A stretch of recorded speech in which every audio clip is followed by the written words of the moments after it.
नारंगपुर के एक छोटे से गांव में एक मनोहर नाम का आदमी रहता था। मनोहर बहुत गरीब था और वो एक कारपेंटर था।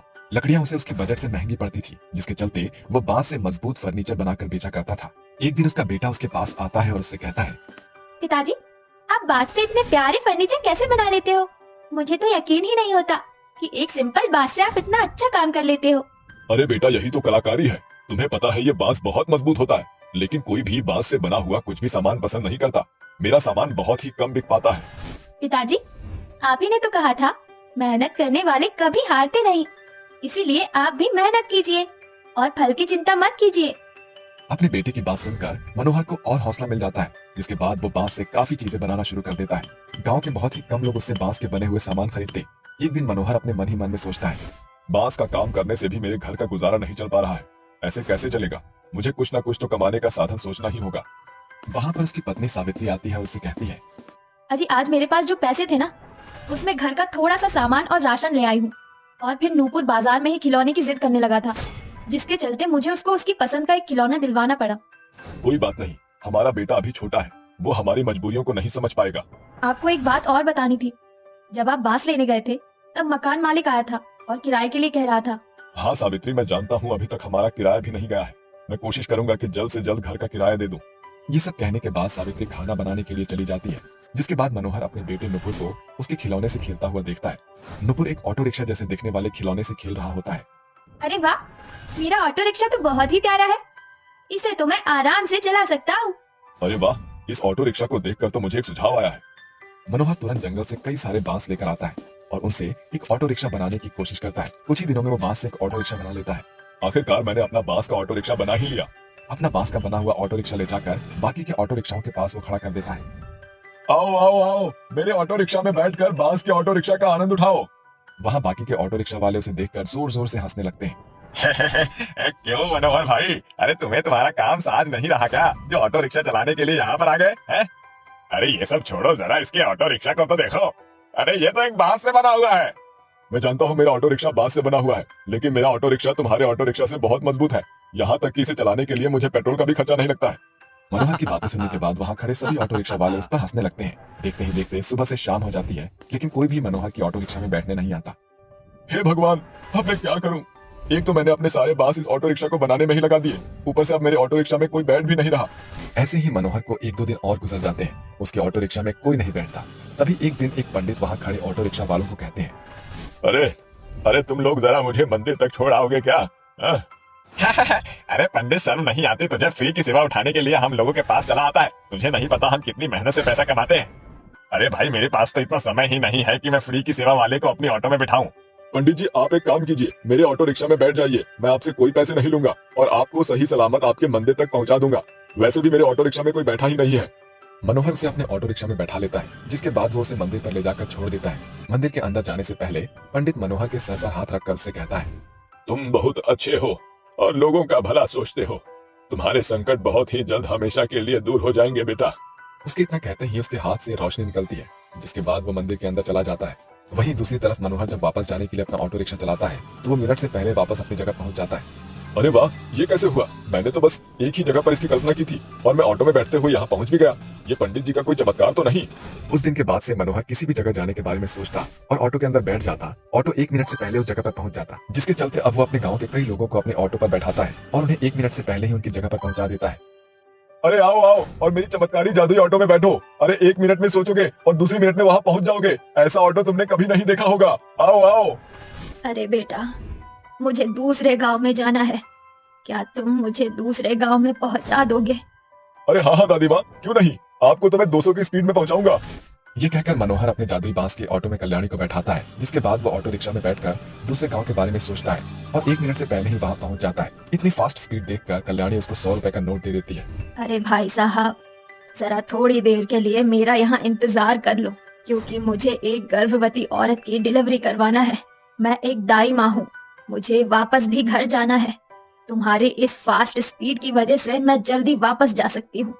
ठीक है दादी माँ, मैं आपका इंतजार करता हूँ, आप जाइए।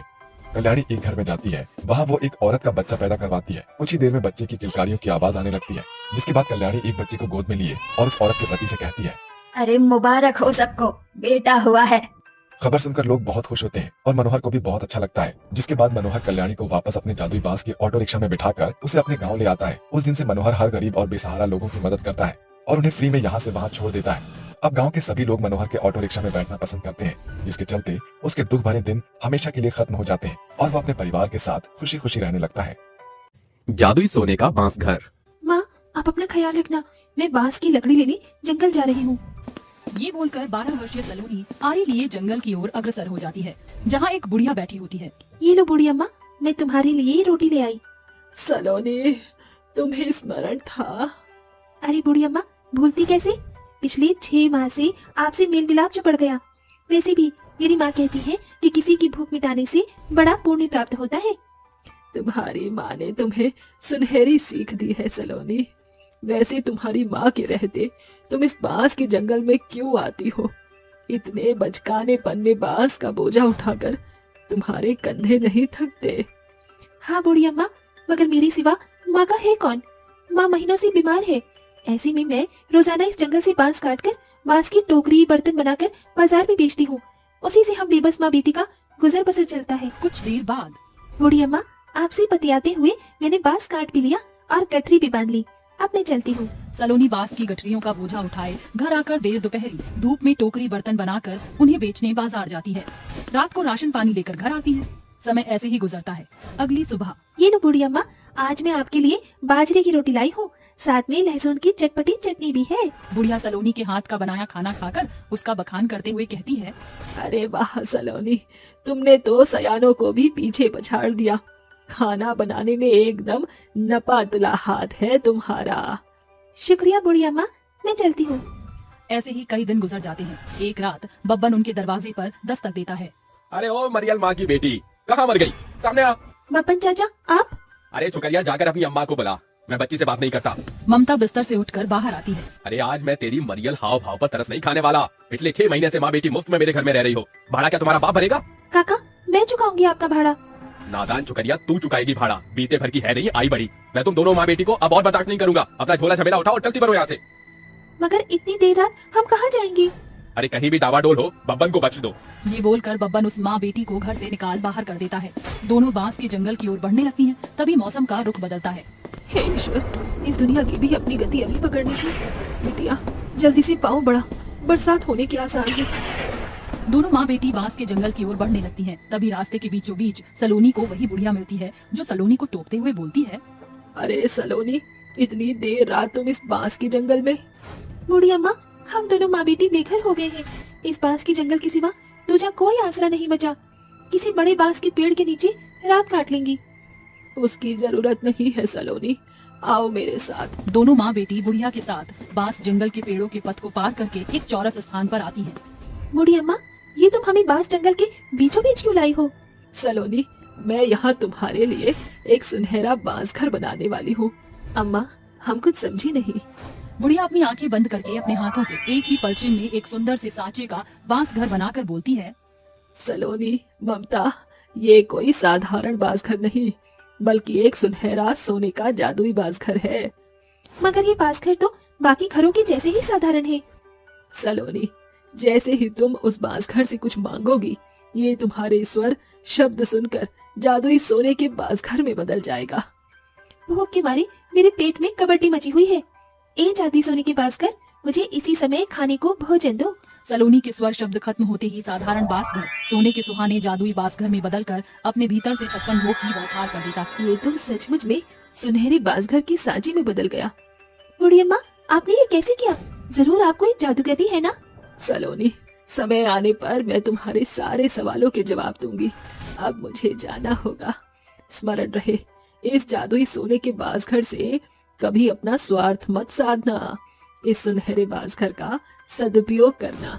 ये बोलकर बुढ़िया वहाँ से चल देती है। दोनों माँ बेटी सुकून से उस सुनहरे बांस घर में सो जाती हैं। अगली सुबह, माँ, मैं बांस की कटाई करने जंगल के अगले छोर में जा रही हूँ। सलोनी, जब हमारे पास जादुई सोने का बांस घर है, तो तुम्हें मेहनत मजदूरी करने की क्या जरूरत है? माँ, ये बांस घर मेरे लिए सिर्फ बसेरा है। मैं इसे अपना स्वार्थ नहीं साध सकती। ये सरासर गलत होगा। मैं अपनी मेहनत के बलबूते पर आपका और अपना पेट पाल सकती हूँ।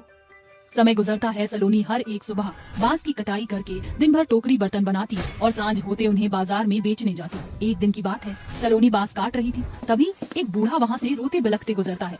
ठहरो बाबा, आप इतने हताश परेशान क्यों हैं? अरे क्या बताऊं बेटी, कल मेरी बेटी का ब्याह होना है, मगर मुझ गरीब बेबस बाप के पास एक पैसा भी नहीं है।